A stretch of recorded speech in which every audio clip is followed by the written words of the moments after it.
نبی پاک صلی اللہ علیہ وسلم دنیا میں لوگوں کو عزتیں دینے کے لیے تشریف لائے۔ قرآن مجید نے کہا کہ اے محبوب اپنے غلاموں سے یہ فرما دو کہ قل ان کنتم تحبون اللہ، ان سے فرماؤ اگر یہ اللہ سے محبت کرنا چاہتے ہیں فاتبعونی، تو آپ کی پیروی کریں۔ پتہ شان کیا ملے گی؟ یحببکم اللہ، اللہ ان سے محبت فرمائے گا۔ نبی پاک صلی اللہ علیہ وسلم کی ادھر دیکھیں میری طرف، ہم نے تقریروں کو نا، تقریریں کیونکہ رہ بھی ماشاءاللہ سبحان اللہ کے لیے گئی ہیں، کئی میری طرح کے لوگ کہتے ہیں مجھے مزہ نہیں آیا اونچا سبحان اللہ کہو، تو میں کہتا ہوں خدا کے بندے تیرے مزے کے لیے سبحان اللہ کہا تو ثواب ہی کوئی نہیں ہونا، کیونکہ اللہ کا ذکر جب تک اللہ کی رضا کے لیے نہ کیا جائے اس وقت تک اجر ہی نہیں ہوتا۔ تو تجھے نہ بھی مزہ آئے تو پھر بھی سبحان اللہ تب بھی کہنا جب اللہ کی رضا کے لیے ہو، اس لیے کہ عبادت الہی میں غیر کا تصور تو ثواب ضائع کرتا ہے، لیکن موج ہے نا۔ تو آپ تھوڑی دیر توجہ کریں، بچوں کو میں نے عرض کیا تھا کہ آپ اشارہ کریں گے تو بچے بیٹھ جائیں گے، غور کریں۔ اللہ فرماتا ہے محبوب جو تیری غلامی کرے گا وہ میرا محبوب بن جائے گا۔ نبی پاک صلی اللہ علیہ وسلم نے نا لوگوں کی عظمتیں بیان کی ہیں۔ انسان خوبی اور کمزوری کا مجموعہ ہوتا ہے، خوبی اور کمزوری دونوں چیزیں ہوتی ہیں۔ ہمیں بھی حضور نے حکم دیا، جامع ترمذی میں، نسائی میں، طبرانی میں، تینوں جگہ حضرت انس بن مالک کی حدیث موجود ہے۔ حضور نے فرمایا اذکروا محاسن موتاکم، جب تم میں سے کوئی فوت ہو جائے تو اس کی اچھی اچھی باتوں کا ذکر کیا کرو، اس کے محاسن بیان کرو۔ اب کسی صحابی نے یہاں یہ سوال نہیں اٹھایا کہ یا رسول اللہ بندے میں تو خوبی تھی کوئی نہیں، حضور نے یہاں مطلق کہا محاسن موتا، مرنے والے کی اچھی باتیں۔ اس کا معنی کیا ہے؟ اس کی شرح میں شارحین نے لکھا ہے کہ اللہ نے کوئی مسلمان ایسا پیدا ہی نہیں کیا جس میں کوئی خوبی نہ رکھی ہو۔ اب ایک حدیث اس پر بخاری کی سن لیں، نبی پاک علیہ السلام نے فرمایا اپنی بیوی سے بغض نہ رکھو، اپنی بیوی سے اگر تمہیں اس کی ایک عادت ناپسند ہے تو اس عادت پر غور کرو جو تمہیں پسند ہے۔ عورت اگرچہ ناقصات العقل ہوتی ہیں عورتیں، لیکن یہ نہیں ہو سکتا کہ ان میں خوبی کوئی نہ ہو۔ عورتوں میں خوبیاں بھی ہوتی ہیں، اپنے خاوند کے حق میں عورت کے اندر کچھ نہ کچھ خوبیاں بھی، بغض نہ رکھو۔ وجہ کیا ہے؟ وجہ یہ ہے کہ اللہ کے رسول علیہ السلام لوگوں کو عزت دینے آئے دنیا میں، میلاد عزت کا نام ہے، حضور عزت دینے آئے۔ ادھر دیکھو میری طرف، صحیح بخاری مسلم کی حدیث ہے، حضور نے فرمایا جس کے چہرے پہ داڑھی ہو سفید رنگ کی، بزرگ ناراض تو نہیں ہو جائیں گے داڑھی کی بات چھیڑنے سے؟ چلو ہو جائے جو پھر کی ہے، گالتے صحیح ہے نا۔ حضور نے فرمایا جس نے سفید داڑھی والے آدمی کی عزت کی، یہ بخاری مسلم ہے، فرمایا جس نے سفید داڑھی والے بزرگ کی عزت کی وہ سمجھے میں نے اپنے رب کی عزت کی ہے۔ اتنے بڑے لفظ بیان کر دی۔ اور ترمذی شریف کے لفظ یوں ہیں، محبوب پاک علیہ السلام نے فرمایا جب سفید داڑھی والا بندہ قبر میں جاتا ہے، اللہ کرے نا ہمیں داڑھی کی توفیق بھی ملے، ہم نے تو قسم اٹھا لی ہے، کہتے ہیں جب تک نیک نہیں ہونا تب تک داڑھی نہیں رکھنی، تو میں کہتا ہوں تو یہ والی قسم اٹھانا جب تک نیک نہیں ہونا روٹی نہیں کھانی۔ تو نے داڑھی پہ قسم کھا لی ہے بھائی، حالانکہ بندہ داڑھی رکھ کے نیک ہو جاتا ہے، داڑھی رکھتا ہے تو نیکیاں، بہت سارے گناہوں سے بچتا ہے، اس کی داڑھی اسے بچاتی ہے۔ تو حضور عزت دینے آئے، نبی پاک علیہ السلام، عام مومن کی بات ہو رہی ہے، اس میں کوئی حد نہیں، مفتی ہو، پیر ہو، صوفی ہو، درویش ہو، عالم فاضل ہو، حافظ قاری، عام مومن۔ فرمایا سفید داڑھی والا مومن جب قبر میں جاتا ہے تو رب کریم فرشتوں سے فرماتا ہے اسے عذاب نہ دینا، میرے محبوب کی سنت وہ بھی سفید لے کے آیا، مجھے حیات دیا، اسے عذاب دینا۔ انسانوں میں کمیاں بھی ہوتی ہیں، خوبیاں بھی ہوتی ہیں، لیکن آپ ادھر دیکھیں نبی پاک صلی اللہ علیہ وسلم نے کبھی کسی کی کمزوری کا ذکر نہیں فرمایا۔ ابو جہل شراب پیتا تھا، سارے زمانے کو پتہ ہے۔ قبیلہ بنو آراش کا ایک شخص اس زمانے میں نبی پاک کے پاس اس کی شکایت لے کے آیا جب اسلام پر غربت تھی۔ اس زمانے میں ابو جہل اس کا مال دبا گیا اور حضور نے لے کے دیا، وہ ایک تفصیل ہے چونکہ موضوع نہیں، ادھر نہیں جاتا، لیکن نبی پاک علیہ السلام نے کبھی یہ نہیں کہا کہ یہ ڈاکے مارتا ہے، حالانکہ وہ مارتا تھا، وہ غریبوں کا مال لوٹتا تھا، لیکن حضور علیہ السلام نے کبھی یہ بات ارشاد اس کو ہدایت کی بات کہی، اس کو درس دیا. ہمارے ہاں تبلیغ، حضور اس کو تبلیغ کرتے تھے، اس پر تنقید نہیں کرتے تھے. ہم کسی کو تبلیغ نہیں کرتے، اس پر تنقید کرتے. حالانکہ ابو جہل حضور کی ذاتی زندگی پر اعتراض کرتا تھا، معاذ اللہ، وہ کہتا تھا جادوگر ہیں، کاہن ہیں، معاذ اللہ تعالیٰ یہ حکمرانی کرنا چاہتے ہیں، یہ سردار پر، یہ ساری باتیں وہ کرتا تھا. لیکن حضور نے کبھی اس کی ذاتی زندگی پر اتر کر کوئی بات، آپ دیکھیں ذرا تلاش کریں، آپ جتنی بھی حدیثیں آپ پڑھتے جائیں گے نا، اس میں آپ کو یہ ملے گا کہ نبی پاک نے کبھی اس کو عزت دی، کبھی اس کو عزت دی، کبھی اس کو عزت دی. لیکن کبھی کسی شخص کی کوتاہی حضور نے بیان، کبھی کسی شخص کے بارے میں یہ رویہ. حضور عزتیں دینے آئے دنیا میں، عزتیں دینے آئے. بتائیے حضرت ابوبکر صدیق کو حضور علیہ السلام نے صدیق اکبر کہا، لقب دیا. حضرت عمر بھی تو سچ ہی بولتے تھے نا، جناب عثمان بھی تو سچ ہی بولتے تھے نا، حضرت سیدنا مولا علی بھی، بولیے. لیکن ان کے اندر وہ خوبی زیادہ پائی جاتی تھی تو نبی پاک علیہ السلام نے انہیں صدیق کہا. جناب عمر فاروق اگر حق اور باطل کی بات کرتے تھے تو باتیں حضرت ابوبکر بھی سچی کرتے تھے، لیکن حضور نے انہیں فاروق اعظم کہہ کے عزت دی. حضرت عثمان غنی کو پیکر شرم و حیا کہہ کے نبی پاک نے عزت دی. جناب علی کو اسد اللہ کہہ کے حضور نے عزت دی. بہت سارے لوگ ایسے ہیں، جب ہم کتابیں دیکھتے ہیں تو کچھ ایسی چیزیں ملتی ہیں، کچھ جگہوں پہ ایسی چیزیں ملتی ہیں جن کا ذکر ہو سکتا تھا، لیکن نبی پاک علیہ السلام نے کبھی ان کا ذکر، بلکہ عجیب روایت لکھی ہے امام یوسف صالحی نے سبل الہدی والرشاد میں، اکرمہ بن ابو جہل کا بیٹا. یہاں تو اللہ تعالیٰ خیر فرمائے، دادی کا ظلم نہیں لوگ بھولتے، پردادی کا. بیبیاں کہتی ہیں تہاڈی دادی جو کرتی تھی کدی تانوں دسا نا، بھائی وہ تو اب چلی گئی بیچاری، اب تو کوئی فائدہ نہیں بتانے کا، بات ختم ہو گئی. ہم بھولنے کو تیار، بلکہ ہم یہ کرتے ہیں کہ پنچایت میں کبھی کسی چودھری کے پریشر پہ آ کے صلح کر لیتے ہیں، پر معافی نہیں دیتے. کرتے یہ ہیں کہ صلح کر لو، پھر جب کبھی میرے قابو آئے گا تو پھر دیکھ لیں گے اس کا کیا کرنا ہے. نبی پاک صلی اللہ علیہ وسلم کے ساتھ جو کچھ ابو جہل نے کیا، حضور نے اس کا ذکر فرمایا. فرمایا فرعون بھی بڑا ظالم تھا، پر یہ جو میرا فرعون ہے یہ اس سے بھی سخت ہے. فرعون سے سخت کہا ابو جہل کو. لیکن جب اکرمہ بن ابو جہل نے کہا نا میں کلمہ پڑھنا چاہتا ہوں، ناراض نہ ہونا، ہم عزت نہیں دے پا رہے. جو 99 خوبیاں ہیں لوگوں کی وہ چھپ جاتی ہیں، پر ایک خامی ساری دنیا دیکھتی. یہ ہمارے اندر کی وہ کمزوری ہے جس نے ہمارے علماء اور مشائخ اور بزرگوں تک کو معاشرے کے اندر بدنام کر دیا ہے. ہم نے وہ ایک خامی تو دیکھی، پر اس شخص کی ساری زندگی کی خوبیاں چھوڑ دی. تیری نظر ایک خامی پہ گئی ہے، اس کا مطلب ہے تیرا اس مکھی سے تعلق ہے جو صرف گند پہ بیٹھتی ہے، پھول اسے نظر ہی نہیں آتا. ہماری ہر محفل میں جب کوتاہیاں ڈسکس ہوں گی تو پھر دنیا میں اچھا کون بچے گا؟ رسول کریم عزت دینے آئے. سنو اور یاد رکھو، اکرمہ بن ابو جہل کے بیٹے کلمہ پڑھنے آ رہے ہیں. میرے کریم رسول حضرت ابوبکر صدیق فرماتے ہیں میں اس دن اتنا رویا کہ میری داڑھی آنسوؤں سے بھر گئی. نبی کریم فرمانے لگے بھائی مجھے خبر ملی ہے کہ اکرمہ کلمہ پڑھنے آ رہا ہے، آؤ ذرا سارے بیٹھو میری بات سنو، حضور حکم کریں. تو محبوب نے فرمایا کوئی اس کے سامنے اس کے باپ کو گالی نہ دے، کوئی اس کے باپ کو اس کے سامنے برا کہہ کے نہ پکارے. کوئی یہاں ایک اور بات بھی کرنی بڑی ضروری سمجھتا ہوں، جو پکا بے ایمان کافر تھا، بے ایمان، جب حضور نے منع کر دیا کہ اس کے بیٹے کو تکلیف ہوتی ہے، جس کا کفر نص قطعی سے ثابت ہے، ان الذین کفروا سواء علیہم انذرتہم ام لم تنذرہم لا یؤمنون. اس آیت کی تفسیر میں جہاں بھی آپ کھولیں گے پہلا نام ابو جہل کا ملے گا، جس پر نص آ گئی کہ اس کی قسمت میں کفر ہے. جب وہاں حضور نے فرمایا باپ کو کافر نہ کہنا، بیٹے کو تکلیف ہوگی، تو بتا جب تو حضرت عبداللہ اور سیدہ آمنہ کے بارے میں بات کرتا ہے تو حضور کے دل کو تکلیف نہیں ہوتی؟ شرم نہیں آتی لوگوں کو؟ حیا نہیں آتی؟ حضور کا دل دکھاتے. اور دیکھیں عبداللہ کا معنی ہی اللہ کا بندہ ہے، اور جو آمنہ نام ہے اس نام کا حسن تو دیکھیں، ہو درود تجھ پہ بھی آمنہ، اور تیرے لال پر بھی سلام ہو.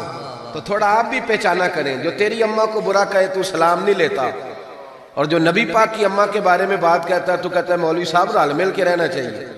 عجیب بات ہے نا تیری، اس بندے سے سلام لے لیں، اس سے گلا ملا لیں جس کے سینے میں نبی پاک کے والدین کے بارے میں بغض چھپا ہوا ہے، اس شخص سے سینہ ملائیں۔ تھوڑا سا سوچا کریں ہمارا کسی سے جائیداد کا کیا رٹا ہے۔ تو یاد رکھیں اکرمہ جب آ رہے تھے تو نبی کریم علیہ السلام نے فرمایا کوئی اسے اس کے باپ کو اس کے سامنے برا نہ کہے۔ حضرت ابوبکر صدیق کہتے ہیں پھر حضور نے فرمایا کوئی اس کے باپ کا کفر نہ گنوائے، کوئی اس کی زیادتیوں کا ذکر نہ کرے، کوئی اس کے بارے میں کوئی آیت نہ پڑھے، کوئی میرا قول نہ دہرائے۔ حضرت سیدنا ابوبکر صدیق فرماتے ہیں میں رونے لگا تو مجھ سے حضرت ابو دردہ کہنے لگے آپ کیوں رو رہے ہیں؟ تو میں نے کہا میں رو رہا ہوں محبوب کی رحمت للعالمین پہ کہ محبوب یہ کس کے استقبال کی تیاریاں کرا رہے ہیں؟ انہوں نے ساری زندگی تکلیف دی، کن کے استقبال؟ خدا را ساری۔ اب یقین کریں آپ بیٹھ گئے کسی مجلس میں، ناراض نہ ہونا، علماء اور نیک لوگوں کی بات نہیں کرتا، اپنی اور آپ کی کر رہا ہوں۔ ہم کسی محفل میں بیٹھ جائیں نا، ہم نے اب گناہوں کے نام بدل لیے ہیں، جھوٹ کا نام ہم نے بہانہ رکھا ہے، میں بہانہ کر چڑیا سے، حالانکہ سچی بات کیا ہے؟ جھوٹ بولا۔ اور یہ غیبت کا نام ہم نے بدل کے گپ شپ رکھا ہے، تھوڑی دیر گپ شپ کریں۔ وہ گپ شپ کیا ہے؟ بڑے بڑے مذہبی لوگ میری طرح کے جبہ و دستار، وہ ساتھ والی اتنا اپنی جماعت کی تبلیغ کرنا ضروری نہیں سمجھتا جتنا ساتھ والی جماعت پہ تنقید کرنا ضروری سمجھتا۔ یوں لگ رہا جیسے مقابلہ چل رہا ہے مذہبی لوگوں کا آپس میں، ہر آنے والے کو اور ہر ملنے والے کو اور ہر جس آدمی کا نام ہے اس کی کوئی نہ کوئی کوتاہی تلاش کر کے رکھنا ہمارا وتیرہ بن گیا ہے۔ اس مزاج کو بدلنا پڑے گا، جب یہ مزاج بدلے گا تو معاشرے میں حسن پیدا ہوگا۔ میری طرح جو آدمی بھی تھوڑا سا ممبر پہ بیٹھنے لگتا ہے وہ کہتا ہے میں ہی دین کا کام کر رہا ہوں، جو جماعت بھی کام شروع کرتی ہے کہتے ہیں صرف ہم نے کیا۔ بھئی تم نے کیا تو تم سے پہلے غیر مسلم تھے سارے، تمہیں کیسے پتا چلا یہ دین ہے؟ تھوڑا تھوڑا نرمی پیدا کریں، رویوں کو ٹھنڈا کریں، اپنے ماحول کے اندر وہ حسن پیدا کریں۔ رسول پاک دنیا میں عزت دینے آئے۔ کنز الامال کی حدیث سنیں، حضرت عائشہ صدیقہ رضی اللہ تعالیٰ عنہ حدیث کی راوی ہیں، کہتے ہیں میں بیٹھی تھی حضور کی بارگاہ میں، دوپہر کا وقت حضور کے کیلولا کا وقت ہوتا تھا، اس وقت صحابہ نہیں آتے تھے، حضور دوپہر کو تھوڑا آرام کرتے۔ اب تو ہم بڑے بہادر ہیں نا، بالخصوص محفلوں کے لوگ بڑے بہادر ہیں، بڑے دلیر لوگ ہیں، 3 بجے سو کے بھی فجر جماعت سے پڑھ لیتے ہیں، یہ دلیری ہے نا جی۔ حالانکہ بڑا مشکل ہوتا ہے 1-2 بجے سو کے سویرے فجر کی نماز ہے، لیکن میں دلیر سمجھتا ہوں کہ جو بندہ 2 بجے سوئے پھر فجر پڑھ لے، یہ اس کی دلیری ہے۔ یا پھر شب زندہ دار ہوتے ہوں گے، ساری رات جاگتے ہوں گے، یہی ہو سکتا ہے۔ نبی کریم علیہ السلام عشاء کے بعد سو جاتے تھے اور پسند کرتے تھے عشاء کے بعد سونا۔ فجر میں حضور تہجد کے وقت بیدار ہوتے تھے، اور تہجد پڑھنا حضور کی دائمہ اور متواترہ سنت ہے۔ دعا کرو میلاد کی محفلوں میں تہجد کے فضائل بھی بیان ہونے شروع ہو جائیں، آمین تو کہہ دو۔ یہ بھی نبی پاک کی سنت ہے، مٹھائی کھانا صرف حضور کی سنت نہیں، تہجد کی نماز دائمہ متواترہ سنت ہے نبی پاک علیہ السلام، ہمیشہ پڑھی نبی کریم۔ تو صبح جلدی اٹھ جاتے تھے۔ اب نیند کی وہ جو کمی انسانی طبیعت میں رہ جاتی ہے، اس کے لیے امت کے لیے اسوہ چھوڑنے کے لیے حضور دوپہر کو آرام کرتے تھے۔ حضرت عائشہ صدیقہ رضی اللہ تعالیٰ عنہ فرماتے ہیں اس وقت بالعموم صحابہ نہیں ملنے آیا کرتے۔ سمجھ آ رہی ہے میری باتوں؟ صحابہ اس وقت ملنے نہیں آتے تھے، ان کو پتا تھا یہ حضور کے آرام کا وقت ہے۔ کہتے ہیں ایک بوڑھی خاتون ایک دن آ گئی دوپہر کو، عام روٹین میں لوگ نہیں آتے تھے، وہ آئی، اس کے ہاتھ میں چھڑی تھی، لاٹھی پکڑی تھی، اس نے دروازے پہ دستک دی۔ جب میں نے پوچھا کون ہے تو وہ عورت بولی، توجہ کرنا بات میں، حضور آرام کر رہے تھے، کہتے ہیں وہ عورت جب بولی نا، اللہ کے محبوب چارپائی پہ اٹھ کے بیٹھ گئے،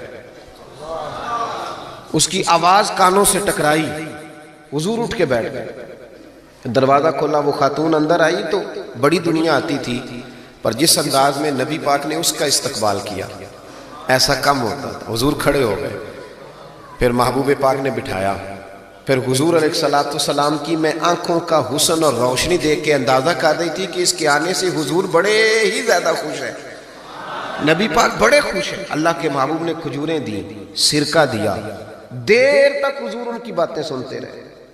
حضرت عائشہ صدیقہ کہتی ہے محب ہو کے محبوب نے، کنز الامال میں حدیث موجود ہے، محب ہو کے محبوب نے باتیں سنی، تسلی سے باتیں سنی، خوش ہو کے سنی۔ 2 قسم کے مہمان آتے ہیں نا، ایک مہمان فون کرتا ہے تو بندہ کہتا ہے میں کوئی نہیں گھر پھر کبھی آنا، اور ایک مہمان ایسا ہوتا ہے جسے بندہ کہتا ہے اتنی بھی جلدی کیا ہے، ذرا ٹھہر جائیے، تھوڑا رک جاؤ، چائے بن رہی ہے۔ کس میں ہوتی ہے مہمانوں کی؟ کچھ مہمانوں سے دل لگا ہوتا ہے، دل کرتا ہے بیٹھے رہے، ذرا تھوڑا اور بیٹھے، یار تو نہ جایا کر، تو بیٹھا رہا کر۔ ہوتے ہیں کچھ لوگ۔ دیر تک نبی کریم علیہ السلام نے بات سنی، اور کیا بات ہے، جناب عائشہ صدیقہ کہتی ہیں دل حضور کا لگا، میں نے دیکھا تو میں بڑی مطمئن تھی۔ اس خاتون نے کہا کہ اب میں نے جانا ہے۔ لگ رہا تھا کہ حضور چاہتے ہیں ابھی رکے، لیکن اس نے جب کہا نہ جانا ہے تو حضور نے فرمایا ٹھیک ہے۔ جب وہ جانے لگی تو حضور نے تحائف جمع کیے اور جناب بلال حبشی کو فرمایا ان کے ساتھ جاؤ اور چھوڑ کے آؤ۔ جناب عائشہ صدیقہ رضی اللہ تعالیٰ عنہ فرماتی ہیں پھر وہ دیکھیں حضور عزت کس طرح دیتے ہیں، کہتے ہیں وہ خاتون چلی گئیں، میرا خیال تھا کہ حضور اب مسجد جائیں گے، جب رات کو آئیں گے نا بعد از عشاء تو پھر پوچھوں گی حضور یہ کون تھی، لیکن محبوب تو گئے نہیں، لیٹ گئے۔ میں اٹھ کے قدموں میں بیٹھی تو حضور کی مقدس آنکھیں کھلی ہوئی۔ میں نے عرض کی حضور یہ کون خاتون تھی، اور میں نے آپ کو تھوڑا انفرادی دلچسپی لیتے دیکھا، حضور کون تھی؟ جب میں نے پوچھا تو حضور کی آنکھوں میں آنسو چمکنے لگے۔ حضور اٹھ کے بیٹھے اور فرمانے لگے عائشہ یہ میری پہلی زوجہ خدیجہ الکبریٰ کی سہیلی تھی، یہ خدیجہ کی سہیلی تھی۔ اور فرمایا جب ہم مکے میں رہتے تھے تو یہ آیا کرتی تھی، خدیجہ اس کا پرتک پاک استقبال کرتی تھی، اسے کھجوریں کھلاتی تھی، دودھ پلاتی تھی، پھر یہ باتیں سناتی تھی تو خدیجہ اس کی باتوں کا جواب دیتی تھی۔ فرمایا آج اس کی آواز کانوں سے ٹکرائی ہے تو ساری یادیں پھر سے تازہ ہو گئی ہیں۔ فرمایا میں نے اس کے ساتھ وہی سلوک کرنا چاہا ہے جو فاطمہ کی اماں کرتی تھی، میں نے وہی عزت دینی چاہیے جو وہ دیتی تھی۔ اور حدیث کا آخری جملہ اتنا شاندار ہے کہ اس جملے کو یاد کر لے تو دستور بن جائے ہمارے لیے۔ محبوب نے فرمایا عائشہ حسن العہد من الایمان، تعلق اچھے طریقے سے نبھانا یہ بھی ایمان کا حصہ ہے۔ حسن العہد من الایمان، اچھے طریقے سے تعلقات نبھانا، وعدے نبھانا، عہد نبھانا یہ بھی ایمان کا حصہ ہے۔ بھائیو حضور نے عزت دی، نبی کریم نے وقار دیا، حضور ہر آنے والے کو عزت دیتے، احترام کرتے۔ ہمارے ہاں ایک بات چلتی ہے، میری طرح جو لوگ پیر کہلانے لگتے ہیں یا مولوی کہلانے، ان کا ایک بات چلتی ہے، کہتے ہیں میں کیسے جاؤں، میں تو کنواں ہوں تو پیاسے خود آئیں، میں خود جاؤں جا کے کسی کو۔ ہمارے ہاں بھی اشتہار چھپتے ہیں، دروازہ دستک دے کے کوئی دعوت نہیں دیتا کہ آج محفل ہے آ جانا، یہ رواج نہیں ہے ہمارا۔ حالانکہ اشتہار چھپانا تو بدعت ہے، چلو بدعت حسنہ کر لیں، یہ الگ بات ہے کہ اس والی بدعت پر مولوی کوئی نہیں بولے گا، چونکہ سب کے نام لکھے ہوتے ہیں نا، ان کے بھی لکھے ہوتے ہیں، لہذا اس بدعت کا ذکر نہیں کرتے۔ حالانکہ حضور کے زمانے میں اشتہار، صحیح بات کہہ رہا ہوں، اس کا نام نہیں لیں گے، چونکہ ان کا بھی موٹا کر کے لکھا ہوتا ہے نا اشتہار پہ نام، تو فائدہ ہے، اس کا ذکر نہیں کریں گے۔ اشتہار چھاپنا تو بدعت ہے، چلے بدعت حسنہ صحیح، دروازے پہ جا کے دین کا پیغام دینا یہ تو حضور کی سنت ہے، لیکن وہ شان میں کمی آتی ہے نا، وہ کیسے کو جائے؟ کہتے ہیں جی ہم جناب کنویں ہیں تو پیاسے خود آئیں، تو نبی پاک نے تو یہ فلسفہ نہیں بیان کیا، حضور تو طائف چلے گئے تھے، حضور تو تبوک چلے گئے تھے، نبی پاک سے بڑا کنواں بھی کوئی ہو سکتا ہے؟ اے ساقی تیری خیر تیرے میں کدے کی خیر، ایسی پلا کہ جس کا نشہ عمر بھر رہے، ایسا بھی کنواں کوئی ہو سکتا ہے؟ لیکن موج ہے نا ہماری، ہم ان باتوں میں اڑ گئے۔ اس کا نقصان یہ ہوا ہے کہ وہ جس کا شوق ہوتا ہے وہ تو آ جاتا ہے، لیکن سب کا شوق نہیں ہوتا، کچھ کا شوق بنانا بھی پڑتا ہے، اس کے دروازے پہ جانا بھی پڑتا ہے۔ تو نبی رحمت سید عالم صلی اللہ تعالی علیہ وآلہ وسلم لوگوں کو عزت دیتے، حضور وقار دیتے، آنے والے کا اکرام کرتے۔ حضرت ابوبکر صدیق رضی اللہ تعالیٰ عنہ فرماتے ہیں مجھے ایک بڑا دکھ تھا، میرے بچے بھی مسلمان تھے، پوتے بھی مسلمان تھے، نواسے بھی حضرت صدیق اکبر کے جناب عبداللہ ابن زبیر سے آبی ہوئے، نواسے تھے۔ فرماتے ہیں کہ میری ساری نسل مسلمان تھی، دل کرتا تھا میرے ابا جی بھی کلمہ پڑھ جائیں، ان کا نام تھا ابو قحافہ، وہ کلمہ نہیں پڑھتے تھے اور آنکھوں سے نابینا تھے، اور باپ ہی ہوتا ہے نا۔ جس دن حضرت ابوبکر صدیق رضی اللہ تعالیٰ عنہ ہجرت کے وقت آئے ہیں نا، تو کہتے ہیں گھر کے اندر ایک چھوٹا سا گڑھا بنایا ہوا تھا، ٹویا، اس میں اشرفیاں دینار رکھتے تھے اور اوپر میں کوئی موٹا کپڑا ڈال دیتا تھا۔ فرماتے ہیں جس دن میں نکلنے لگا تو میرے پاس بہت زیادہ پیسے تھے، میں نے سارے نکال لیے اور چھوٹے چھوٹے روڑے ڈال دیے، اوپر میں نے اس کی اسی طرح بوریا ڈال دیا اور جناب اسماء سے کہا کہ ابا جی نے پوچھا نا کہ ابو بکر سارے پیسے تو نہیں لے گیا؟ دادے پوتیوں کے بھی بڑے سگے ہوتے ہیں نا، پوتریاں بھی کچھ چھڑے آ کے سارے لے گیا، پوچھا نا سارے تو نہیں لے گیا؟ تو تم چپ رہنا، وہ خود اٹھ کے جائیں گے نا تو اوپر ہاتھ لگائیں گے تو ان کو احساس ہوگا پیسے ادھر ہی ہے. یہ حکمت ہے. اتنا وہ خیال کرتے تھے لیکن کلمہ نہیں پڑھتے تھے. حضرت ابو بکر صدیق کہتے ہیں میرا بڑا دل کرتا تھا وہ کلمہ پڑھے. ایک دن وہ بول ہی پڑے ہجرت مدینہ کے بعد، کہنے لگے ابو بکر میں مان گیا ہوں تیرے رسول واقعی سچے، چل یار مجھے لے چل میں بھی مصطفیٰ کا کلمہ پڑھوں. حضرت ابو بکر فرماتے ہیں میری تو عید بن گئی کہ میرا تو گھر بن گیا نا. اب میرے ابا جی بھی وہاں آ گئے جہاں سارا گھرانہ کھڑا تھا. کہا کلمہ پڑھنا چلو. کہتے میں نے اپنے والد کا ہاتھ پکڑا رہا، جس طرح پکڑا مجھے مزہ آ گیا. سنو اور یاد رکھنا ہمارے لیے تو مشکل ہو گیا ہے، ہم عزت لینے کے قائل ہیں دینے کے نہیں. کہتے ہیں جب میں مسجد نبوی میں حضور کو لے کے آیا، ابر والد کو لے کے آیا نا حضور کی بارگاہ میں، نبی کریم ممبر پہ بیٹھے تھے، ابھی کلمہ پڑھا نہیں، پڑھنے آئے ہیں. کہتے ہیں حضور ممبر پہ بیٹھے تھے، میں اپنے نابینا اور بوڑھے والد کو لے کے آیا، نبی کریم اٹھ کے کھڑے ہو گئے. کسی کو عزت دینے سے عزت بڑھتی ہے، کم نہیں ہوتی. کوئی عرض نہیں، کوئی عرض نہیں. اگر آپ ابا جی کے آنے پہ کھڑے ہو جائیں تو اپنے ابا جی ہیں، کوئی مسئلہ نہیں، کوئی عرض نہیں. اگر قاری صاحب جو مسجد کے امام ہے چلو ہم سے تنخواہ ہی لیتے ہیں، پر قاری صاحب کو نہ دیکھو، اس ممبر کو دیکھو جس ممبر پر وہ بیٹھتے ہیں. کوئی مسئلہ نہیں بھائی، ٹھیک ہے تو چودھری صحیح، ہم تو قاری صاحب کو سوٹ بھی 27ویں کو دیتے ہیں. کیوں بھلا 27ویں تے دیندے ہو نا اتنے بھی، اس واسطے کہ کدے سواں کے پار نہ لین، کیونکہ 27ویں تو بعد تے درزی پھڑدا ہی کوئی نہیں. تو کہندے ہیں ساڑھے نال دا پا لیا تے نال رل جائے گا، اس کو وہ والا نہیں دینا، 27ویں پہ دیتے ہیں. کس کس بات کا ذکر کیا جائے؟ عزیز دوست یاد رکھ اور سمجھ. اور اب تو پیروں سے بڑا شکوہ ہے، بہت سارے پیر بھی کہتے ہیں کہتے ہیں مولویاں کل کی ہے. میں کہ خدا دے بندہ جڑا مولوی ہوندا ہے او دے کول ہی تو سارا کچھ ہوندا ہے. انما یخشى اللہ من عبادہ العلماء. اللہ کریم فرما رہا ہے کہ جو میرے عالم بندوں میں سے عالم ہے وہ اللہ سے ڈرتے ہیں. تو کس قسم کی بات کر رہا ہے؟ بہرحال یہ عنوان نہیں، ورنہ اس پہ بات کرتا.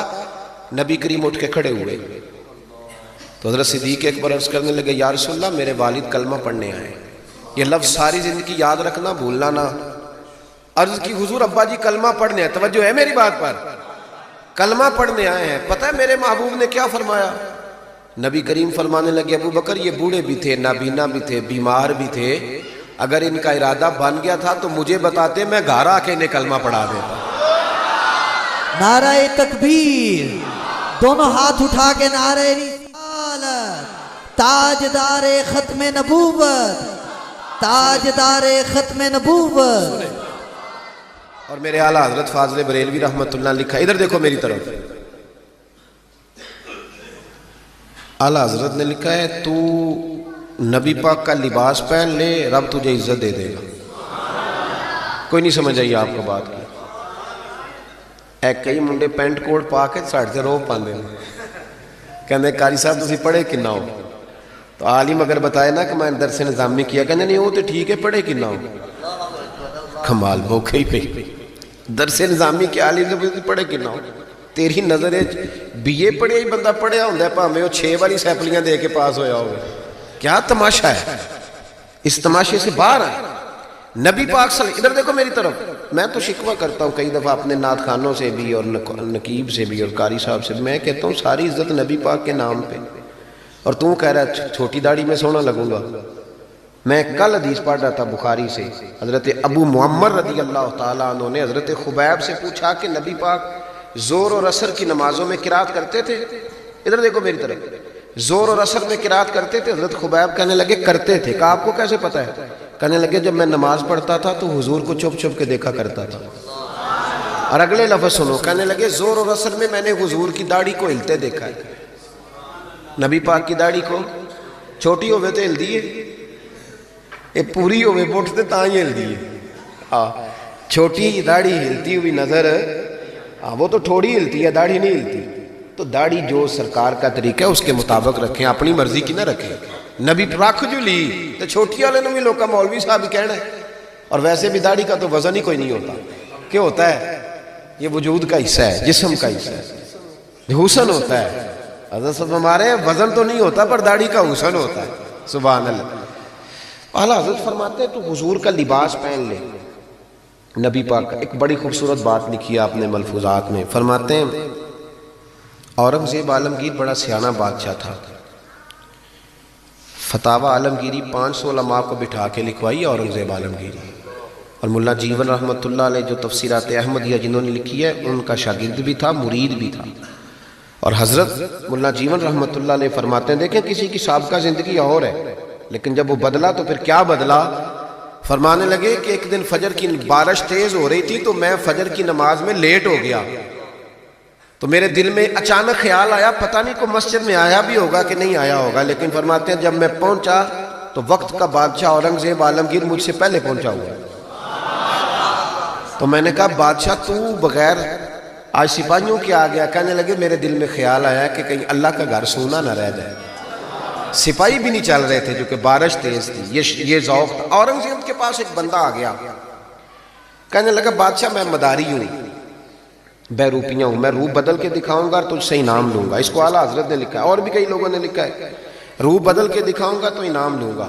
اورنگزیب کہنے لگا کہ مجھے نہیں تو دھوکہ دے سکتا. وہ تو پاکستان کے بادشاہ ہے نا جن کو بعد میں سمجھ آتی ہے بنا کیا ہے. کہتے پتہ ہی نہیں چلا، تحقیق کریں گے تو پتہ کریں گے. فوراً کمیٹی بن جاتی ہے. پھر وہ کمیٹی کدھر جاتی ہے یہ بھی اللہ ہی بہتر جانتا ہے وہ کس کھاتے میں کمیٹی جاتی ہے. تو اورنگزیب عالمگیر سے کہنے لگا میں روپ بدل کے دکھاؤں گا، اگر آپ نہ پہچان سکے تو انعام لوں گا.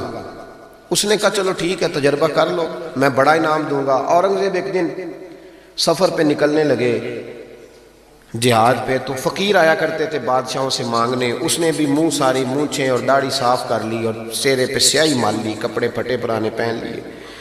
بادشاہ گھوڑے پہ گزرنے لگا تو بھکاریوں نے اپنے اپنے پیالے آگے کیے. اس نے کسی کو 5 روپے دیے، کسی کو 2 روپے دیے. جب بہروپی آیا تو اورنگزیب نے 10 روپے دیے. کہنے لگا تیرے آنے جانے کا کرایہ میں نے تجھے پہچان لیا، کچھ کر کے آ اگر کچھ کرنا ہے تو. تھوڑے دن کے بعد بادشاہ نے کہا کہ میں نے فوجی بھرتی کرنے ہیں، دوڑ لگانے والے لڑکے چاہیے. اس نے بھی ذرا مونچھیں بڑی کر لی اور لڑکوں کے بیچ دوڑ لگانے لگا. بادشاہ نے کہا وہ جو نوجوان دوڑ رہا ہے اسے بلاؤ. اس کو بلایا تو کہنے لگا یہ 10 روپے لے، تیرے آنے جانے کا کرایہ میں نے پہچان لیا. کچھ دنوں کے بعد بادشاہ نے کہا ٹیچر چاہیے بھرتی کرنے ہیں. تو اس نے بھی جنا کیپ پہن لی. سمجھ لیں مثال دے رہا ہوں. اچکن شچکن شیروانی پہن لی، چھڑی پکڑ لی، مونچھیں بڑھا لی، آ گیا. 2-3 بندوں کا انٹرویو ہوا. اس کی باری آئی تو اورنگزیب کہنے لگے 10 روپے دے لے اور نکل جا، میں نے تجھے. دلیل کیا ہے؟ حضور نے فرمایا اتقوا فراست المومن فإنه ينظر بنور اللہ او کما قال نبی صلی اللہ علیہ وسلم، رواہ ترمذی. محبوب فرماتے ہیں مومن کی فراست قلبی سے ڈرو، وہ اللہ کے دیے ہوئے نور سے دیکھا کرتا ہے. بادشاہ پہچان لیتا. قصہ مختصر کے 2 سال بیت گئے. بس بات بھی سمیٹ رہا ہوں میں اپنی. 2 سال بیت گئے. 2 سال بادشاہ ایک سفر پہ جا رہا تھا. فوج ساتھ تھی، 10,000 کا لشکر تھا. ایک پہاڑی کے پاس سے بادشاہ گزر رہا ہے تو بادشاہ نے دیکھا کہ ترچھی سی چٹان ہے، پہاڑی ہے تو لوگ جا بھی رہے ہیں آ بھی رہے ہیں. یہاں کیا ہے؟ انہوں نے کہا جی ایک درویش بابا بیٹھا، لوگ دعائیں کراتے ہیں. پرانے سارے لوگ یہ اللہ والوں کو مانتے تھے. یہ ڈائریکٹ والے ابھی آئے ہیں، سارے اللہ والوں کو مانتے تھے. اورنگزیب عالمگیر کہنے لگا میں بھی اچھے کام جا رہا ہوں، میں بھی دعا نہ کرا لوں. بڑی بادشاہ آپ کو پتہ ہے نازک مزاج ہوتے ہیں. ہمارے ہاں تو پیر اور پیر زادے بھی بڑے نازک مزاج ہوتے ہیں. 6 لوگوں نے ٹیشو پیپر پکڑے ہوتے ہیں پیر صاحب کے بیٹے کے. 4 آدمیوں نے جوتے. پھر یہ شہزادہ کیسے جہاد کرے گا؟ اسی لیے اس کو تھوڑی سی گرمی لگتی ہے تو فٹافٹ مان جاتا ہے، کسی میدان میں کھڑا نہیں رہ سکتا. اس کے لیے مشکل ہوتا ہے. عام دام برسر مطلب وہ بادشاہ بڑی مشکل سے بوڑھا بھی ہو گیا، نازک مزاج بھی تھا. اوپر چڑھا پہاڑی پہ. جب اوپر گیا تو پوچھا جناب ملنا ہے پیر صاحب سے. انہوں نے کہا لائن لگی ہوئی ہے، تو بھی لائن میں لگ جا. ہمارے پیر صاحب کا کوئی طریقہ نہیں. بادشاہ امیر غریب سارے لائن میں لگ کے ملتے ہیں. بادشاہ لائن میں لگ گیا. 50 آدمی کھڑے تھے. اب 50 کے بعد باری آئی. عطایات کی حالت میں بابا جی کے آگے بیٹھ گیا. بابا جی کا جبہ کبا دستار. میں جہاد کے لیے جا رہا ہوں. بزرگوں نے ہاتھ اٹھائے، دعا مانگی. پھر 2-3 نصیحتیں بھی کر دیں کہ بیٹا دیکھنا اگر کسی وجہ سے خدا نہ خواستہ ناکامی ہوئی تو مایوس نہ ہونا، کامیابی ملی تو تکبر نہ کرنا. اور تھپکی دی. بادشاہ الٹے قدم جب غار سے نیچے اترا تو پلو جھاڑ کے کھڑا ہو گیا. کہنے لگا آج نہیں نہ پہچانا تو نے, لا میرا انعام, آج نہیں نہ پہچانا. بادشاہ کہنے لگا آج تو مروا دیا یار تو نے, کہاں میں چڑھا کہاں میں رکا, تھک گیا, گرمی کتنی ہے. بہرحال مزہ آیا, اورنگزیب کو دھوکہ دیا, مزہ تیرا پورا آیا. بتا تو کیا لے گا. ہیرے جب سب سے قیمتی ہوتے تھے نا وہ بادشاہ اپنے تاج میں لگوایا کرتے تھے. کہنے لگا وہ جو تیرے تاج میں ہیرے لگے ہیں نا وہ چاہیے. بادشاہ نے کہا یار تو نے اورنگزیب کو دھوکہ دیا, بات بہت بڑی ہے, وہی مل جائیں گے.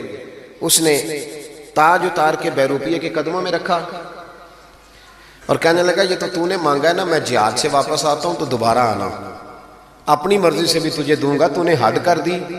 جب اس نے دیا اور بادشاہ نے رخ پھیرا تو بیروپیے نے آواز دی. کہنے لگا بات سن یار. بادشاہ نے چہرہ بدلا تو کہنے لگا اپنا تاج لے جا, ضرورت نہیں. اس نے کہا تجھے کیا ہوا. کہنے لگا نہیں ضرورت, لے جا. بات کیا ہے, 2 سال ہو گئے تجھے محنت کرتے, تو نے کتنے روپ بدلے اور آج ملا ہے تو کہتا ضرورت نہیں. بیروپیہ رو پڑا اور کہنے لگا بادشاہ میں نے اپنے نبی پاک کا لباس نا جھوٹ موٹ پہنا ہے, جھوٹ موٹ کی پگڑی, لوگوں کی جیبوں پہ ڈاکہ ڈالنے کے لیے جھوٹ موٹ کی داڑھی, جھوٹ موٹ حضور کا لباس پہنا جھوٹا. اور تیرے جیسے بادشاہوں کے تاج میرے قدموں میں آ گئے ہیں. اگر میں سچ مچ رسول اللہ کا غلام بنوں گا تو اللہ کتنی شانیں عطا فرمائے. سچ مچ بنوں گا تو رب کیا دے گا. بہلتے کس جگہ جی اپنا بہلانے کہاں جاتے, تیری محفل سے اٹھ کر تیرے دیوانے کہاں جاتے. خدا کا شکر شمع رخ لیے آئے ہو محفل میں, اگر پردوں میں چھپے رہتے تو پروانے کہاں جاتے. خدا آباد رکھے سلسلہ یہ تیری نسبت کا, وگرنہ ہم بھری دنیا میں پہچانے کہاں جاتے. اور اعلیٰ حضرت فرمانے لگے فرشتے بھی کرتے ہیں تعظیم میری, فدا ہو کہ ان پر یہ عزت ملی ہے. عزتیں دروازہ رسول پہ ہیں. باقی کوئی شخص کہتا ہے میں دولت کے بل بوتے پہ عزت حاصل کر لوں تو وہ تیری دولت کی عزت ہے, تیری ذات کی نہیں. جو کہتا ہے میں کرسی کے بل بوتے پہ عزت حاصل کر لوں تو میاں جب تک تو کرسی میں ہے تب تک تیری عزت ہے. جو شخص کہتا ہے میں کسی کے 7 لاکھ کی عزت حاصل کر لوں تو اس کی ذاتی نہیں. ایک عزت ذاتی ہے, وہ کون سی جو رب رسول عطا کرتے ہیں. اس عزت کی طرف سفر کریں, ان کے طریقے کے مطابق چلیں. میلاد شریف کا مہینہ آ رہا ہے, آج تو ویسے بھی 28 سفر ہے, حضرت سیدنا امام حسن رضی اللہ تعالیٰ عنہ کا یوم شہادت. ربیع الاول شریف آ رہا ہے, 1 ربیع الاول سے 12. ہمارے ہاں نا سب سے زیادہ کام ہوتا ہے بحث کرنے کا. بحث نہیں کرنی, کام کرنا ہے. جو پوچھے نا جھنڈیاں لگانی ہے کہ نہیں, ان سے کو تو جھنڈیوں کی بات کرتا ہے, میرا تو دل کرتا ہے تاڑے توڑ کے چھت پہ لگا دو. یہ حضور کا میلاد ہے. سب سے زیادہ آپ نے یہ کرنا ہے کہ درود شریف کثرت سے پڑھنا ہے. پڑھیں گے انشاءاللہ تعالی. نہیں وعدہ نہیں لے رہا, وعدہ نہیں, آپ نے اپنے لیے پڑھنا ہے. تسبیح لے لیں. کوئی بندہ کہے نا دکھاوے کے لیے پڑھا تو ان کا یار ٹھیک ہے دکھاوے سے. تسبیح ہاتھ میں ہوتی ہے تو میرا تجربہ ہے کہ چلتی بھی رہتی ہے. آپ ہاتھ میں رکھیں تو انشاءاللہ چلے گی بھی. تو کوئی کہے نا وہ بڑا بابا تسبیح کو ٹھیک ہے یار کوئی بات مجھے پڑھنے. ایک تو آپ نے یہ کام کرنا ہے. دوسرے نمبر پہ میلاد شریف کا جب لنگر پکانا ہے نا تو جو 50,000 چودھری دے اس کی صدارت نہیں رکھانی محفل میلاد پہ. جو محلے کے غریب لوگ ہیں انہیں فرنٹ سیٹ پہ بٹھانا ہے. ہماری محفل میلاد میں بھی جس کے ہاتھ میں نوٹوں کی دتھی ہوتی ہے اس کا سارا کچھ ہوتا ہے. غریب میلاد کی محفل میں بھی پیچھے بیٹھتے ہیں. جن کے کپڑے میلے انہیں آگے بٹھاؤ تاکہ پتہ چلے کہ نبی پاک ان لوگوں کو عزت دینے تشریف لائے. اور جب آپ چاول تقسیم کریں نا تو جو چودھری صاحب ہوتے ہیں وہ علماء کے ساتھ کھانا کھا رہے ہوتے ہیں اندر, اور غریب کہتے ہیں اوے تو 2 شاپر لے گئے ہیں. مہربانی کریں غریبوں کو بٹھا کے لنگر دیں, اور ہو سکے تو ان کے گھروں میں پہنچا کے کوشش فرمائیں, میلاد میں عزت دیں. اور تیسری بات, نبی پاک نے سب سے زیادہ بیٹیوں کی بات کی ہے. میرا مشورہ ہے کہ چھوٹی بڑی عید بے شک بیٹی کو نہ دیا کرو, عید میلاد پہ جوڑا ضرور دیا کرو بیٹی, عید میلاد پہ جوڑا دیا کرو. اور بھائیو یاد رکھو, اپنی بیوی کو بندہ لاکھ روپیہ بھی دے تو وہ اتنی تعریف نہیں کرتی, وہ کہتی ہے سارا زمانہ دیتا ہے. بہن کو بندہ 600 کا جوڑا دیا ہے نا کبھی جا کے تو وہ رو کے قبول کرتی اور کہتی ہے میرا بھائی بڑا نیک ہے, میرا خیال کرتا ہے. عید میلاد پہ حضور نے بیٹی کو اور بہن کو اس عید پہ آپ نے قبل از وقت جانا ہے 12 ربیع الاول شریف سے پہلے، اور جا کے عید دے کے آنی ہے بہنوں اور بیٹیوں کو، اور بتانا ہے کہ اس لیے عید دینے آئے ہیں کہ رسول پاک نے میلاد پہ سب سے زیادہ بات بیٹی اور بہن کی انسانوں کا معاشرہ، انسانیت والا معاشرہ تب بنتا ہے جب وہاں اخلاقی پختگی اور اخلاقی بلندی آ جاتی ہے۔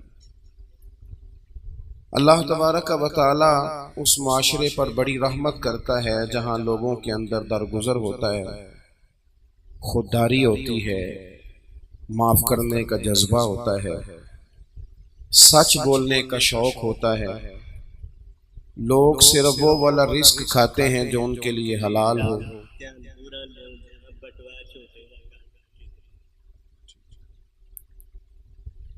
تو یہ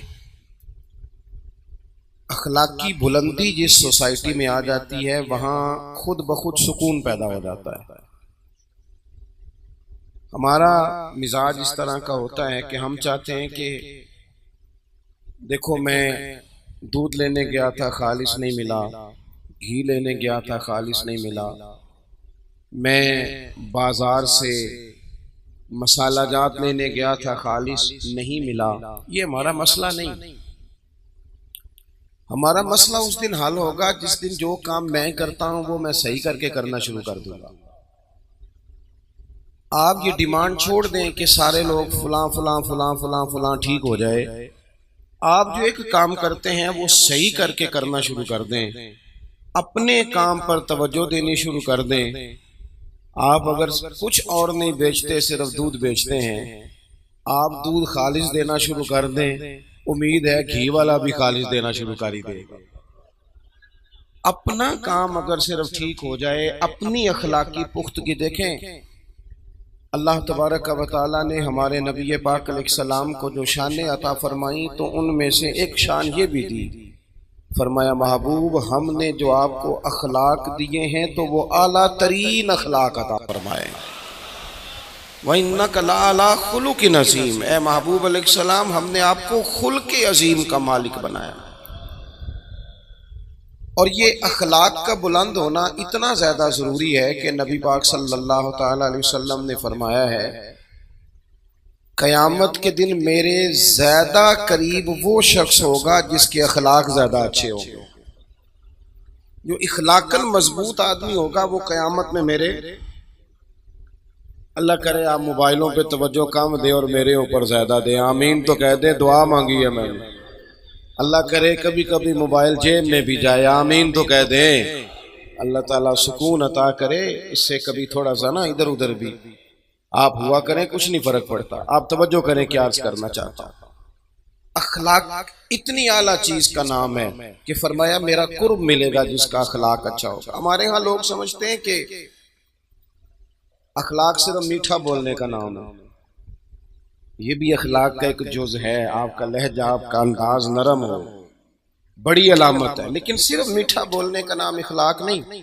میٹھا تو لوگ مطلب کے لیے بھی بولتے ہیں، اخلاق اور ہوتا ہے، ٹریننگ اور ہوتی ہے، ان دونوں چیزوں میں فرق ہوتا ہے۔ جہاز کا جو عملہ ہوتا ہے نا وہ ٹریننگ یافتہ ہوتا ہے، ان کی تربیت ہوتی ہے کہ تمہارے پاس پیسنجر 14,000 والا بھی ہو نا، وہ جو آدمی جہاز پہ ڈیوٹی کر رہا ہے ہو سکتا ہے اس کی تنخواہ 2 لاکھ سے زیادہ ہو، اور مسافر جو چڑھا ہے وہ 14,000 کی ٹکٹ لے کے بیٹھا ہے کسی ڈومیسٹک فلائٹ پہ، تو اس کو حکم ہے کہ تو چاہے اس سے زیادہ پڑھا لکھا ہے اور زیادہ مالدار ہے پر تو نے بولنا اخلاق کے ساتھ ہے، جی جی کرنا ہے۔ دکاندار جو اچھا سیل مین ہوتا ہے وہ کبھی تلخ نہیں بولتا، کبھی نہیں۔ آپ کپڑا لینے چلے جائیں تو وہ جا کے آپ نے اس سے کہا کہ جناب کپڑا دکھائیں، 2 4 5 نہیں وہ 10 تھان کھول دیتا ہے۔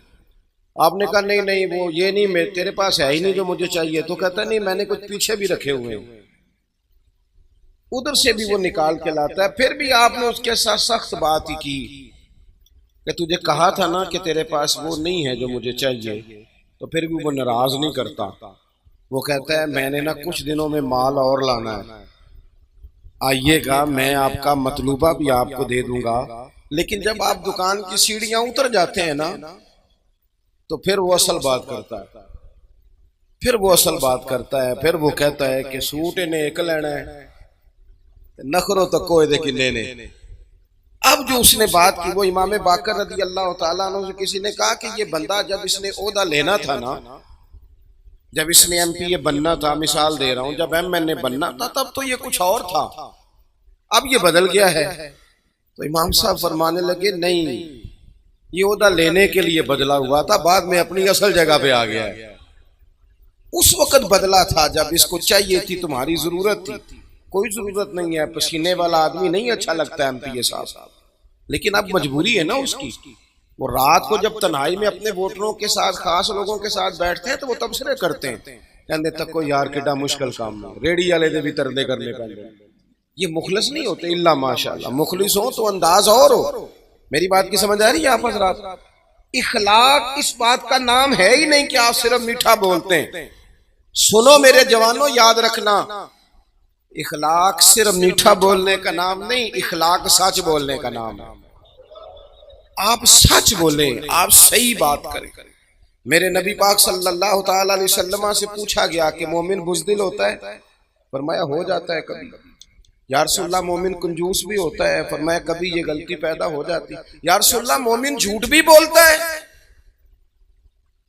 اللہ کے رسول نے فرمایا نہیں، میرا کلمہ پڑھنے والا جھوٹ نہیں بولا کرتا۔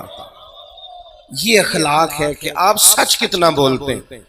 ہم نے تو اخلاقی طور پر اتنا اپنے آپ کو کمزور کر لیا کہ رشتوں کی بنیاد جھوٹ پہ۔ کیوں اتنی تعریفیں کی آپ نے اپنے بیٹے کی؟ رشتہ کرتے وقت کیوں اتنی تعریفیں کی؟ اتنا آپ نے اونچا کر دیا، اور بعد میں تعریفیں کرنے والا والد کیا کہہ رہا ہے، تعریفیں کرنے والی اماں کیا کہہ رہی ہے؟ جی میں تے آپ بڑا سمجھانی ہے، میری بھی نہیں سنتا۔ تو رشتہ کرتے وقت تو آپ کہہ رہے تھے کہ یہ ولی ہے وقت کا، اب آپ کیا کہہ رہے ہیں؟ جھوٹ کی بنیاد پر رشتہ قائم ہوتا ہے۔ بچی والے بھی اسی طرح کا جھوٹ سچ بولتے ہیں۔ پھر جھوٹ بولنے والے تو اپنے اپنے کمروں میں ہیں، لیکن ان کے لیے جو آپ نے جھوٹ کی بنیاد باندھی تھی وہ ساری زندگی اذیت بن گئی، اس نے پریشان کر دیا، توڑ کے رکھ دیا، چند راتیں بھی سکون کی نہ گزر سکیں۔ اخلاق یہ ہے کہ آپ سچ بولیں، اخلاق یہ ہے کہ آپ کی زبان کبھی بھی کسی کو مس گائیڈ نہ کرے، آپ کا لہجہ کبھی بھی اس طرح کا نہ ہو جس سے نفاق چھلکے۔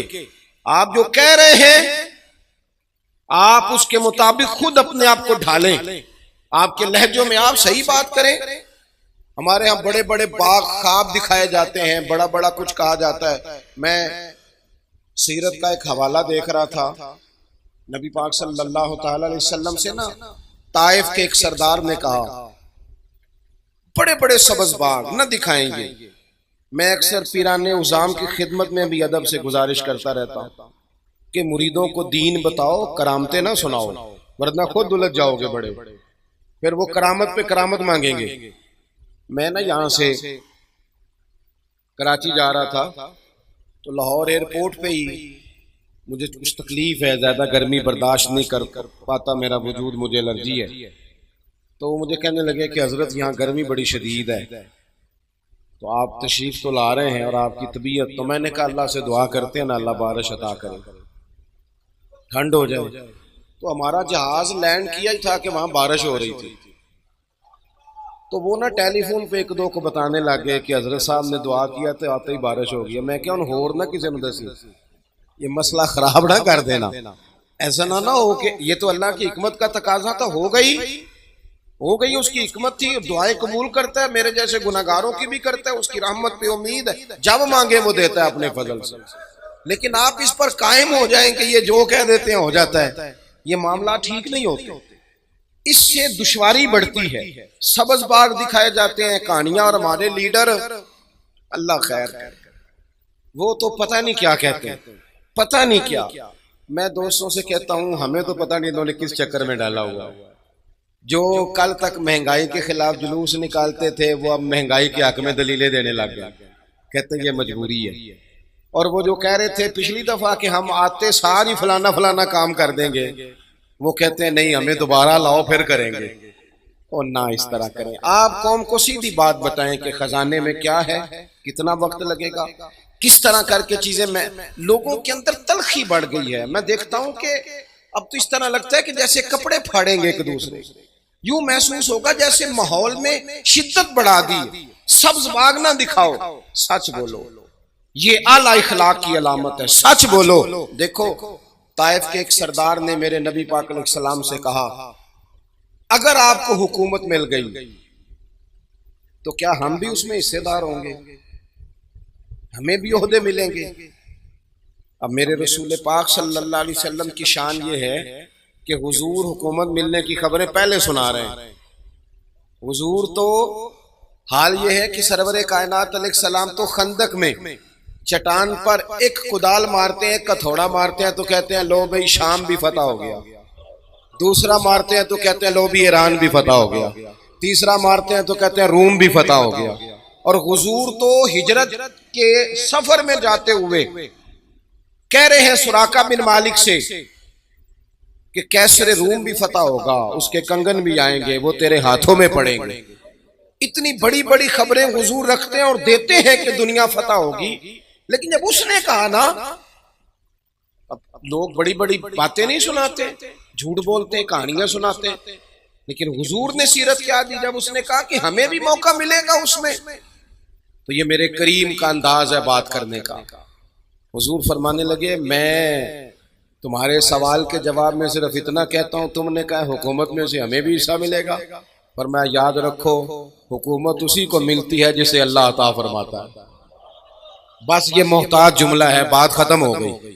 جسے رب دیتا ہے اسے ملتی، ہم تمہیں کوئی بات کیوں دکھائیں؟ ہمارے ہاں سچ بولنے کا جب چلن ہو جائے گا نا، ایک سردار تھے، امام راضی نے لکھا ہے، اپنے قبیلے کے سردار تھے، وہ حضور کی بارگاہ میں کلمہ پڑھنے آئے اور کھل کے بات کی، عرض کی یا رسول اللہ صلی اللہ علیہ وسلم میری 4 بیماریاں ہیں، 4 گناہ ہیں معاذ اللہ میرے اندر، اور میں خود بھی تنگ ہوں اپنی ان 4 باتوں سے۔ حضور میں نے بڑی کوشش کی ہے لیکن یہ 4 چیزیں میری جان نہیں چھوڑتی۔ ایک تو معاذ اللہ میں چوری کا عادی ہوں حضور، ایک میں شراب کا رسیہ ہوں معاذ اللہ، نقل کفر نباشا، ایک میں عورتوں کی طرف جاتا ہوں، اور چوتھی بات یہ ہے کہ میں بات بات پہ جھوٹ بولتا ہوں۔ حضور میں چھوڑ نہیں سکتا، اور شیدائی ہوں کہ آپ کا کلمہ بھی پڑھ جاؤں۔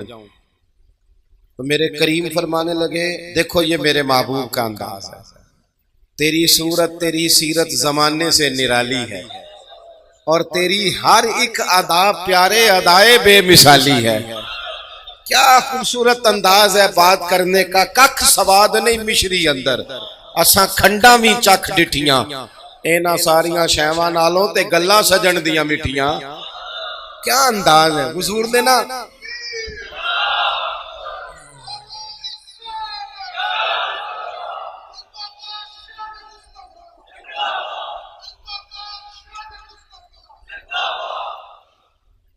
نبی کریم صلی اللہ تعالی علیہ وسلم نے نا تھپکی دی، یوں پشت پہ پیار کیا، اور حضور نے نا پیار کر کے فرمایا 4 نہیں چھوڑ سکتے تو ایک تو چھوڑ سکتے ہو نا، ایک چھوڑ دو گے؟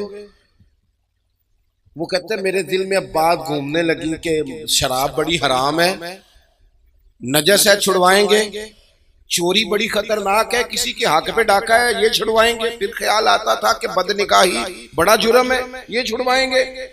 ہمارے ہاں لوگ چوری کو تو جرم سمجھتے ہیں، جھوٹ کو کہاں کو جرم سمجھتا ہے؟ سیانے بندے سے پوچھے نا کہ جھوٹ بولا تو کہتے نہیں وہ تو سیاسی بات کی تھی، تو ختم ہو گئی۔ اور عام آدمی سے پوچھیں، عام غربا سے آپ نے جھوٹ بولا، کہتے نہیں میں نے تو بہانہ کیا تھا۔ بھئی آپ نے جھوٹ بولا تھا، بس آپ نے جھوٹ کا نام بدل کے بولا ہے وہ جھوٹ ہی۔ اور میں آپ کو بتاؤں کسی مجبوری میں کبھی کسی نے اپنے بیٹے سے کہا ہوگا، مجبوری میں کسی کے پیسے دینے ہوں گے، کوئی بندہ ویسے تنگ کرتا ہوگا، کسی مجبوری میں ایک دفعہ کہہ دیا پتر اسے جا کے کہہ میں گھر کوئی نہیں، ایک دفعہ آپ نے کہا، شاید مجبوری میں کہا ہو، پھر ساری زندگی آپ روئیں گے کہ پتر میرے ساتھ تو سچ بول، تو لاہور جاتا ہے تو بیٹا مجھے لاہور کا بتا، روتا ہے باپ، لیکن وہ ایک دفعہ آپ نے جھوٹ کی عادت ڈالی وہ زندگی بھر جاتی نہیں۔ تھک گئے منت کر کر، یہ اتنا بڑا اخلاقی جرم ہے، وہ تاجر کہتے ہیں، وہ سردار کہتے ہیں میرے دل میں خیال تھا کہ ان 3 برائیوں میں سے کوئی چھڑوائیں گے۔ حضور نے فرمایا تو اس طرح کر، جھوٹ بولنا چھوڑ دے، جھوٹ نہیں بولنا، جو بولنا ہے سچ بول، جھوٹ نہیں بولنا۔ کہتے ہیں میں تو سمجھتا تھا یہ شاید سب سے چھوٹا جرم ہے، اور حضور نے فرمایا جھوٹ چھوڑ دے۔ کہتے ہیں میں نے کہا جی ہو گیا وعدہ، پڑھ لیا کلمہ، گھر آ گیا، شراب کے قریب گیا تو دل میں خیال آیا اگر شراب پی کے مسجد میں جاؤں گا اور کسی صحابی نے بو سونگ کے کہا کہ شراب پی ہے، جھوٹ تو بولنا نہیں اور سچ بولوں گا تو شرمندہ کتنا ہوں گا کہ یہ حالت لے کے حضور کی بارگاہ میں آیا۔ کہتے ہیں اٹھائی بوتل دیوار سے دے ماری، پھر کسی کا مال رات کو نظر پہ آ گیا۔ ابھی مجھے صاحب بتا رہے تھے کہ ابھی آتے آتے بھی کسی کا بٹوا چوری ہو گیا۔ دیکھو کتنی کو دیر کھائے گا کو بندہ اگر کسی نے کسی کا موبائل لے لیا، پیسے لے لیے، کتنی وہ ملا رومی کہتے ہیں کہ چور تھا تو اس کا بیٹا کہنے لگا کئی دنوں سے فاقہ ہے ابا جی تو چوری کرنی ہے۔ اس نے کہا وہ جو سامنے گھر ہے نا یہاں دیا جل رہا ہے وہاں سے چوری کر لا۔ کہنے لگا ابا جی اتنے مالدار تو نہیں ہے۔ کہنے لگا پتر کچھ نہ کچھ مل ہی جاتا ہے، میں نے کئی دفعہ چوری کی ہے۔ تو اس کا بیٹا کہنے لگا ابا تو نے وہاں کئی دفعہ چوری کی ہے، تیرے گھر دیا نہیں جلا لیکن وہاں تو آج بھی جل رہا ہے۔ کبھی ناجائز پیسوں سے بھی دیے جلے ہیں، کبھی چوری کے پیسوں سے بھی دیے جلے، ایسا بھی کبھی ہوا؟ کبھی نہیں ہوتا۔ یہ نہیں ہو سکتا کہ آپ کسی کے بچوں کا حق مار کے اپنے گھر لے آئیں اور پھر آپ کا بچہ بڑی تعلیم حاصل کر جائے، اخلاقی بلندی لے جائے۔ یہ کیسے ہو سکتا ہے کسی کے بچے بے سکون ہوں اور آپ اپنے گھر میں سکون سے سو جائیں؟ آپ جائز پیسے لائیں تاکہ گھر میں پیسے بھی آئیں اور سکون کی نیند بھی آئے، تاکہ وہ مال آئے جو ذہن کو کھولے، کند ذہن نہ بنائے۔ کہتے ہیں کہ میں چوری کے قریب جانے لگا تو خیال آیا اگر صبح لوگوں نے پوچھا چوری کی تو نہیں تو جھوٹ تو بولنا نہیں نا، اور سچ بولوں گا تو بنے گا کیا؟ کہتے ہیں تینوں کام گئے، پھر میرے دل میں خیال آیا میں اس عورت کی طرف بڑا جہاں میں جاتا تھا، اس رستے جا رہا تھا تو ایک جگہ تو یوں بھی لکھا ہے کہ اس نے پوچھا مسلمان تو نہیں ہو گئے؟ سنا ہے مسلمان ہو گئے۔ اور ایک یہ ہے کہ کہتے ہیں جاتے ہی دل میں خیال آیا اگر وہ پوچھے گی مسلمان ہو گئے ہو، اگر کہوں گا ہاں پھر کیا بنے گا؟ مسلمان ہو کے یہ کام کرتا ہوں، اور اگر کہوں گا نہ تو جھوٹ تو بولنا ہی نہیں نا۔ حضور نے منع کیا ہے، فرماتے ہیں میرے باقی تینوں بھی چھوٹ گئے۔ میں آ کے مسجد شریف میں بیٹھا اور حضور کا چہرہ دیکھ کے درود پڑھنے لگا، اور میرے دل سے بار بار آواز آتی تھی کریم تیرے کرم کے صدقے جاؤں، ایک جھوٹ چھڑوایا ہے میرے سارے گناہ چھوٹ گئے ہیں، سارے چھوٹ گئے۔ اپنی زندگی کے اندر سنیں جی،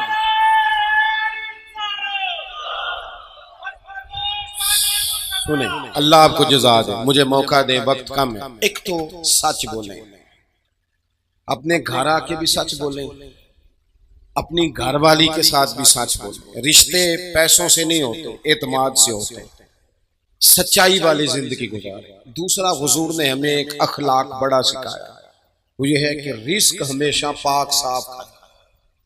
رزق ناپاک ہونا، رزق ناپاک ہو تو وہ بیماری لائے نہ لائے بے سکونی ضرور لاتا، بے قراری ضرور لاتا۔ امام شافعی رحمت اللہ تعالیٰ علیہ کی خدمت میں جب کسی نیک آدمی کے گھر سے کھانا آتا تھا نا حلال رزق، تو امام صاحب زیادہ کھاتے تھے۔ لوگ کہتے تھے حضور آپ روٹین سے زیادہ کیوں کھاتے ہیں؟ کہتے ہیں یار یہ رزق اتنا حلال ہے، جہاں جہاں جاتا ہے نور ہی بنتا جاتا ہے۔ اور آپ دیکھیں کہ جو حلال لقمہ ہوتا ہے نا، پیسے زیادہ نہیں ضروری ہوتے، پیسے برکت والے ضروری ہوتے۔ پیسے زیادہ ہوں لیکن ان میں برکت نہ ہو تو پتہ ہی نہیں چلتا، لاکھوں آئے تھے اللہ جانے کدھر گئے، لیکن وہ برکت والے ہوں نا، برکت والے تو کلو کھجوریں دی تھی نبی پاک نے حضرت ابو ہریرہ، اور کہا تھا دیکھنا نہ اندر کیا ہے، بس کھولتے رہنا کھاتے رہنا۔ فرماتے ہیں حضور کا زمانہ ظاہری بھی ساری کھائی، حضرت ابو بکر کے دور میں بھی ساری کھائی، حضرت عمر کا زمانہ 10-11 سال کا نکالتا رہا اور کھاتا رہا، اب تنگی یہ داماں پہ نہ جا اور بھی کچھ مانگ، کھاتا رہا۔ وہ تو حضرت عثمان غنی کے زمانے میں وہ برتن گم ہو گیا، ورنہ رزق تھوڑا ہو برکت والا ہو، وہ دور اچھا تھا یار۔ جب اماں سویرے سالن دے کے کہتی تھی کہ ہور نہیں ملنا دوجیاں نو بھی دینا ہے، وہ دور اچھا تھا۔ جب اماں رات کو کہتی تھی نا کہ اتو لیاؤ نہ کڈ کے اور رات دیا روٹیاں تھوڑا جا پانی لائیے تے انہاں نو گرم کریے، رزق ضائع نہیں کری، وہ بڑا اچھا زمانہ تھا۔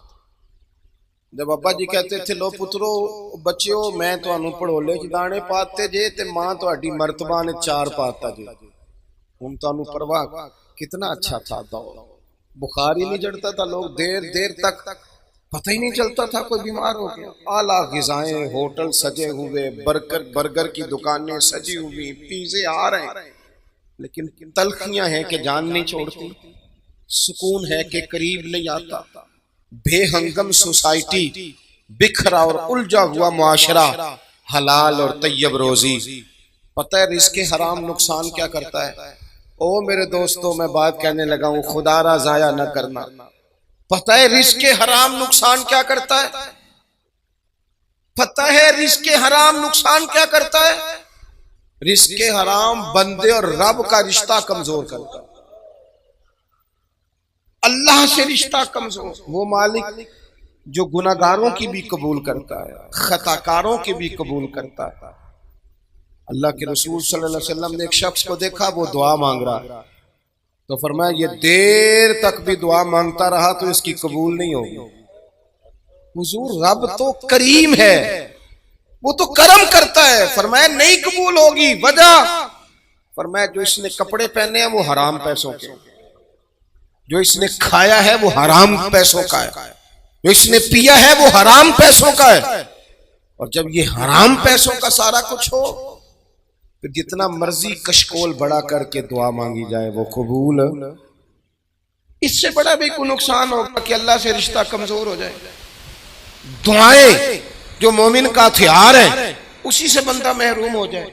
لقمہ حلال طیب، ہمارے ہاں ترتیب بدل گئی ہے، ہم رزق کے معاملے میں او بھائی اگر گوشت مردار جانور کا ہو کھا لیں تو الٹی آ جاتی ہے نا جی، وہ کسی نے کان میں کہا کہ مردار ہے، تو اگر 5 لاکھ حرام ہو تو پھر بھی الٹی آنی چاہیے، اگر 20 لاکھ حرام کا ہو تو وہ ہمارے ایک دوست کہا کرتے تھے کہ عجیب کرائیٹیریا ہم نے بنایا ہے، عجیب ہم نے میرٹ بنایا ہے۔ ایک شخص نے ایک مہنگا جوتا کہیں گرا ہوا دیکھا، 1 پاؤں ملا اسے، مہنگا جوتا، تو وہ اس نے شور کیا یہ کس کا ہے، یہ کس کا ہے، یہ کس کا ہے، تھوڑا سا وہ ڈھونڈ رہا ہے یہ مالک کون ہے اس کا، ڈھونڈ رہا ہے، تھوڑا سا آگے گیا تو اسے جوتے کا دوسرا پیر مل گیا، پھر اس نے مالک ڈھونڈنا بند کر دیا۔ اس طرح کا تقویٰ نہ اختیار کریں، آپ دیانت کے ساتھ اپنی زندگی گزاریں۔ تیسری اور آخری بات جو آپ سے بڑی گزارش کرنی ہے آپ کی خدمت میں، پھر بات کو سمیٹنا ہے، ایک تو سچ بولیں، رزق حلال کھائیں، اور دوسرا دوسروں پر زیادہ توجہ نہ دیں، اپنے اوپر زیادہ توجہ دیں۔ ہمارے صاحب رحمت اللہ علیہ فرمایا کرتے تھے کہ جب تقریریں کرنے لگ جاتا ہے نا بندہ، واعظ و نصیحت کرنے لگ جاتا ہے، لکھنے لگ جاتا ہے، تو اسے کئی دفعہ نا محسوس ہوتا ہے کہ میں کوئی نیک آدمی ہوں۔ مسند امام احمد بن حنبل میں روایت موجود ہے، ایک شخص نے کہا تھا حضرت عمر سے کہ میں تقریر کیا کروں، فرمایا نہیں تو رہنے دے۔ کہا جناب میں نے کتاب و سنت کو پڑھا ہے، تو آپ فرمانے لگے تقریر کرتے وقت کئی دفعہ بندے کو احساس ہوتا ہے کہ میں نیک ہوں، تو یہ بھی تو ایک مسئلہ ہے نا۔ ہم نے نا زیادہ توجہ دوسروں پر دینی شروع کر، جب انسان کی توجہ اپنے آپ سے ہٹ جاتی ہے نا، کوئی بھی چیز ہے جب تک آپ اس پر توجہ دیتے رہتے ہیں وہ چیز ٹھیک رہتی ہے۔ ہماری توجہ دوسروں پر زیادہ ہو گئی ہے، فلانا کیا کر رہا ہے، فلانا کہاں پہنچ گیا ہے، فلانا کدھر چلا گیا، ہماری توجہ جب تک اپنے اوپر تھی تھوڑی سی، ماحول اور تھا، ہمیں سب کا پتا ہوتا ہے فلانا کیا کر رہا ہے، پیسے کہاں سے کما رہا ہے، کچھ تھوڑی توجہ اپنے اوپر کریں،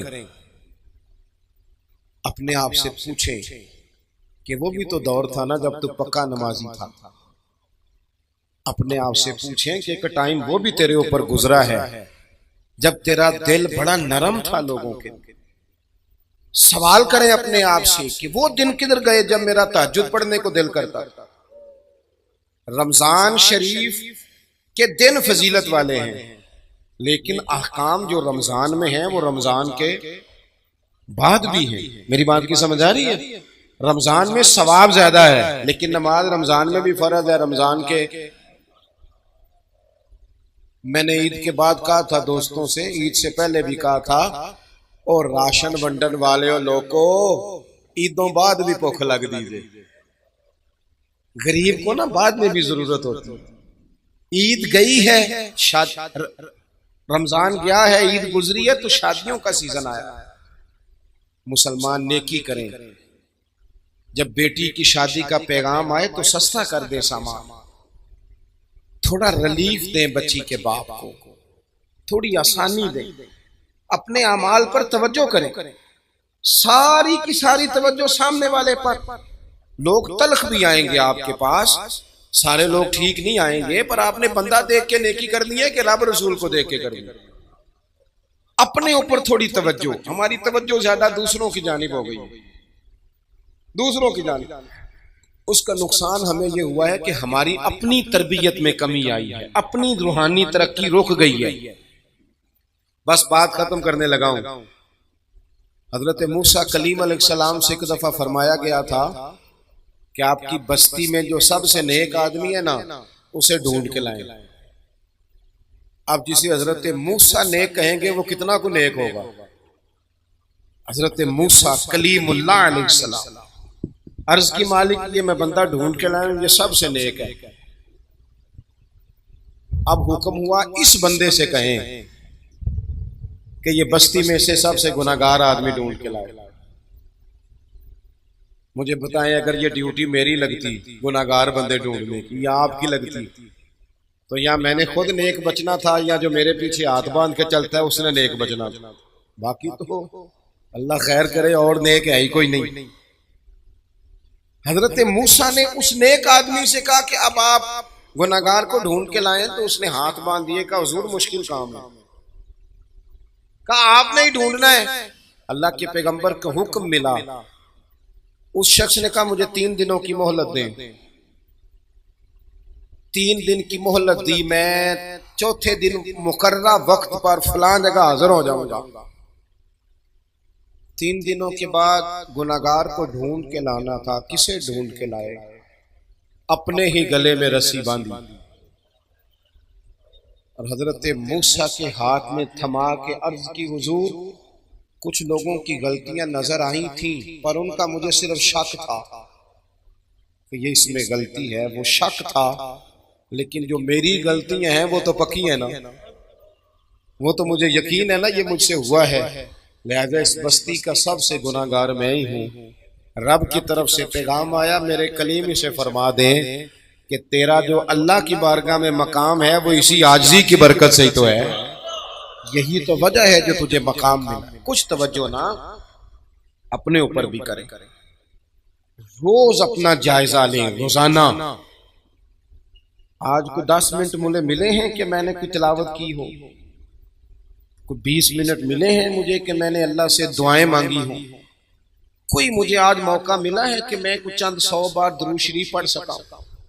کچھ اپنے معاملات کو کھنگالیں، سارا کچھ کر رہے ہیں پر کچھ بچوں کے لیے ہے، کچھ یاروں کے لیے ہے، کچھ دنیا کے لیے ہے، کچھ دنیا کو دکھانے کے لیے ہے، اور سب سے زیادہ دولت کمانے کے لیے۔ اپنی روحانی ترقی میں ہم کمزور ہو گئے، اس پر غور کریں گے تو بالیدگی نصیب ہوگی، تعمیر ہونا شروع ہو جائیں گے ہم۔